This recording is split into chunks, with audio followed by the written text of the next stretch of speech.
Pacemaker বসানোর পরে পেশেন্টদের বাড়ির লোকেদের যেটা প্রথম জিজ্ঞাসা থাকে যে তাতে পেসমেকারটা কতদিন চলবে এবং কতদিন পরে এটাকে আমাকে আবার চেঞ্জ করতে হবে। প্রথমে বলতে এটা এক কথা উত্তর হয় না রকমভাবে। পেসমেকারের ব্যাটারির তো একটা লাইফ থাকে, তো সেটা চলাটা পুরোপুরি ডিপেন্ড করছে পেসমেকার আপনার কতটা দরকার পড়ছে। অর্থাৎ কারুর কমপ্লিট হার্ট ব্লক চলে এবং যারা সম্পূর্ণভাবে পেসমেকারের ওপর ডিপেন্ড হয়ে থাকেন, আর অন্যদিকে কারুর ক্ষেত্রে নিজের হার্ট রেটই বেশি চলে, কোনো সময় হয়তো পেসমেকারের দরকার পড়ে।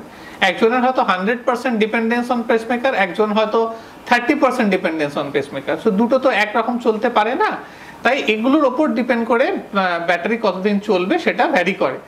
যদি কেউ কমপ্লিট ডিপেন্ডেন্স হয় তাহলে আমরা দেখেছি ডাবল চেম্বার পেসমেকার আজকের দিনে দাঁড়িয়ে 9 থেকে 10 বছর, মোটামুটি 8 থেকে 10 বছর ভাবে মোটামুটি পেসমেকার চলে যায়, তারপর ব্যাটারি চেঞ্জ করার দরকার পড়ে। আর সিঙ্গেল চেম্বার পেসমেকার হলে জেনারেলি 12 বছর অবধিও পেসমেকার চলে যায়।